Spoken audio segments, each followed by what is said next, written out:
there's been an increased number of people attending the Drop-In, and there's such a wide variety of people. I mean, we have people with mental illness situations, we've got people who are seniors, children, a wide range of people. So obviously these people are falling through the cracks somehow, and I think that the Drop-In meets their needs. There's quite a need for it. We get up to 200 visitors here every day. I wish I could say that there was no need for the Drop-In in Thunder Bay. Unfortunately, that's not going to be the case anytime soon. Since we began in the early 80s, our numbers have steadily increased. But the Drop-In is more than a place to come and eat. It's a place where people find respect, where people find dignity, where people socialize. Well, let me give you a few numbers.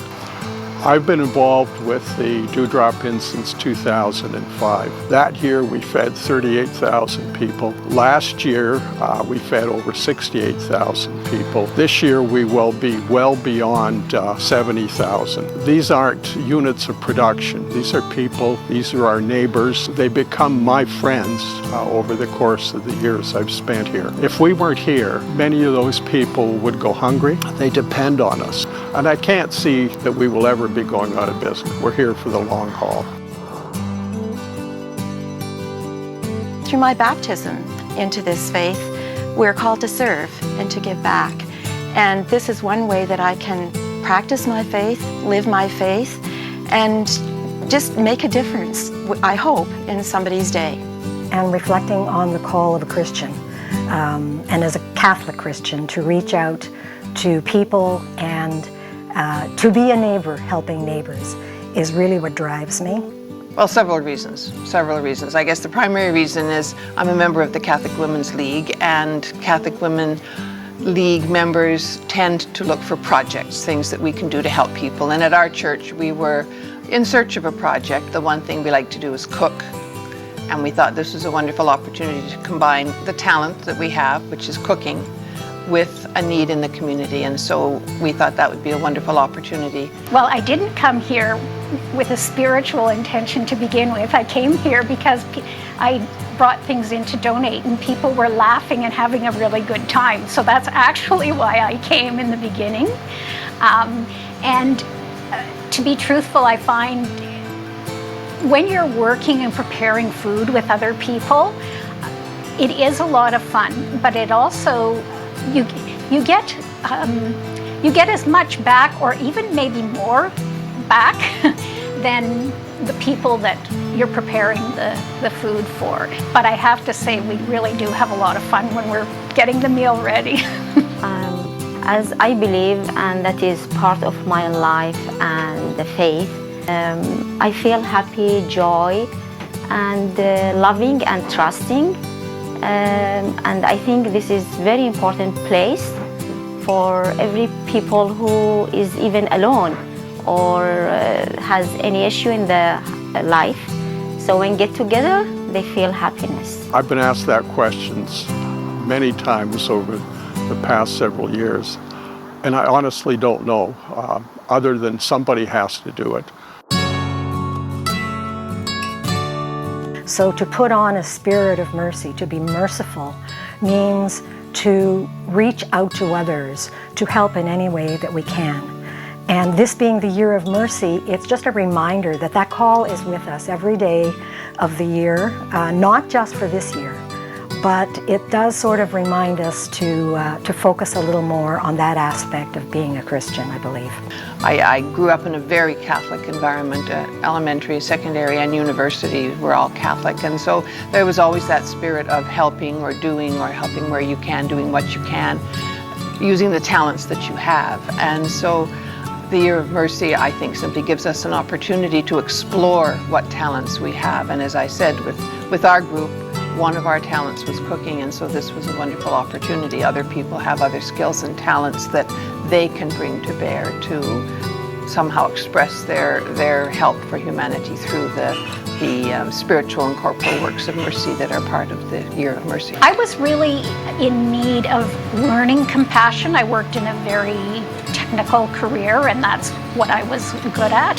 Coming to learn compassion has been a process for me, And it is something that you have the opportunity, every day that you're here, you have an opportunity to practice. Definitely feeding the hungry is definitely one aspect of the mercy that we show.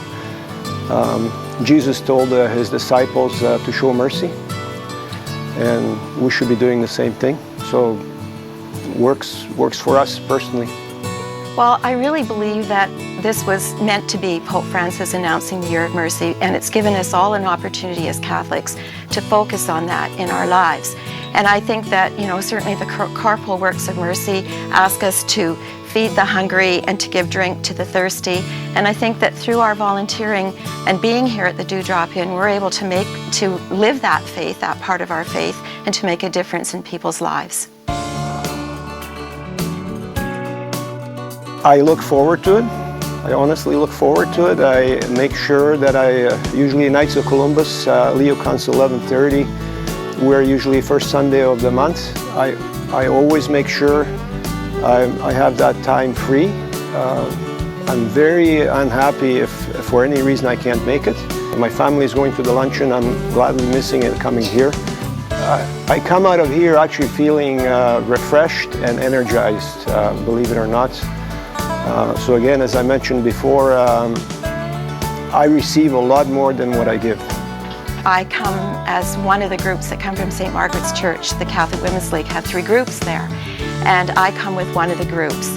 And the people that we work with there are just wonderful. I've met new people from my own parish, who I didn't know before.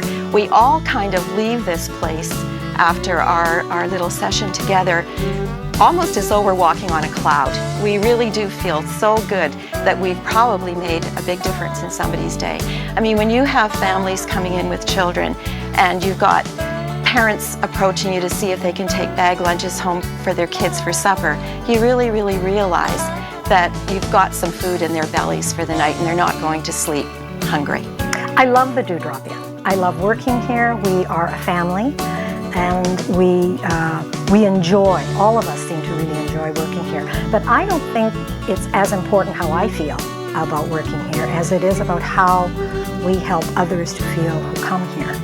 And if we can help them to feel like they are respected, they are cared for, that's really what's important. So when people say, either on our Facebook page or they'll stop as they're leaving and they'll say, thanks, that was a great meal, or, thanks for being here, or they'll put a comment on Facebook about how important we are in their lives. We realize that we are doing what we are called to do, and that's really what it's all about, not so much how I as an individual am feeling. I think when we leave, we always feel a sense of satisfaction for 2 reasons. One, because we are a very gregarious group and we enjoy coming as a group and working and cooking and just getting together ourselves. And the other sense is that after the people leave, and now the faces are familiar, we know lots of these people, we've served them over the years. It's nice to see them, it's nice to talk to them, and you have a sense of pleasure in that you've done some small thing for somebody. I actually have a lot of fun here. I know when I leave here every day that I've made a difference in the lives of people who are neighbors, and as I mentioned earlier, who become my friends. I feel joy and positive energy and power, and I feel utmost happiness when I leave this place. And I feel like I give to the people and everybody smile on the face. So this is the beautiest things I can feel it. It comes back to me. And I love that feelings.